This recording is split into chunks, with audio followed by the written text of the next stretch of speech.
తారాస్థాయికి mega Allu Arjun war. 'Pushpa 2' విడుదల రోజే మెగా హీరో మూవీ. తెలుగు చిత్ర పరిశ్రమలోని పెద్ద కుటుంబాల్లో ఒకటైన మెగా ఫ్యామిలీలో హీరోలంతా గతంలో మాదిరిగా ఏకతాటిపై ఉన్నారా అంటే సమాధానం చెప్పడం కష్టం. ఎందుకంటే పరిస్థితులు ఆ విధంగా తయారయ్యాయి.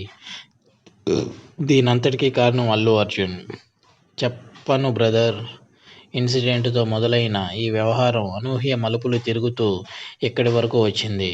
త్వరలో బన్నీ నటించిన 'పుష్ప 2' మూవీ రిలీజ్ కానున్న నేపథ్యంలో మరోసారి మెగా వర్సెస్ అల్లు అర్జున్ వివాదం హాట్ టాపిక్గా మారింది. గత కొన్నేళ్లుగా మెగా బ్రదర్ తనకు అక్కర్లేదు అన్నట్లుగా అల్లు అర్జున్ వ్యవహార శైలి ఉంది. అప్పుడెప్పుడో బన్నీ చీఫ్ గెస్ట్గా వెళ్లిన ఓ మూవీ ఈవెంట్లో పవన్ అభిమానులు గోల తారాస్థాయికి చేరడంతో 'చెప్పను బ్రదర్' అనే మాట అనేశారు. ఆ క్షణం నుంచి అల్లు అర్జున్ని మెగా ఫ్యాన్స్, మెగా ఫ్యామిలీలోని వ్యక్తిగా చూడటం మానేశారు.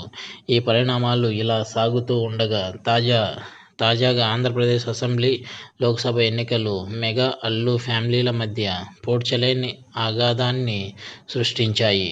తన క్లోజ్ ఫ్రెండ్ శిల్పా రవిచంద్ర కిషోర్ రెడ్డికి మద్దతు పలికేందుకు బన్నీ తన భార్య స్నేహారెడ్డితో కలిసి నంద్యాలలో దిగారు.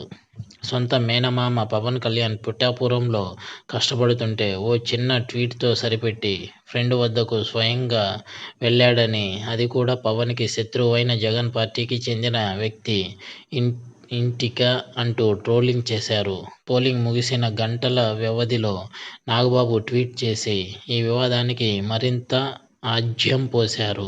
మెగా మేనల్లుడు సాయిధరమ్ తేజ్, అల్లు అర్జున్తో పాటు ఆయన సతీమణి స్నేహారెడ్డిని తన ట్విట్టర్, ఇన్స్టాగ్రామ్ ఖాతాలో వారిని అన్ఫాలో చేయడం దుమారం రేపుతోంది.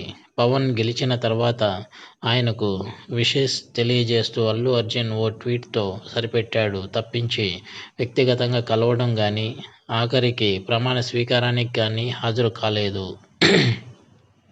ఇంతలో ఆగస్టు 15న రిలీజ్ కావాల్సిన 'పుష్ప 2' డిసెంబర్ 5కి వాయిదా పడింది.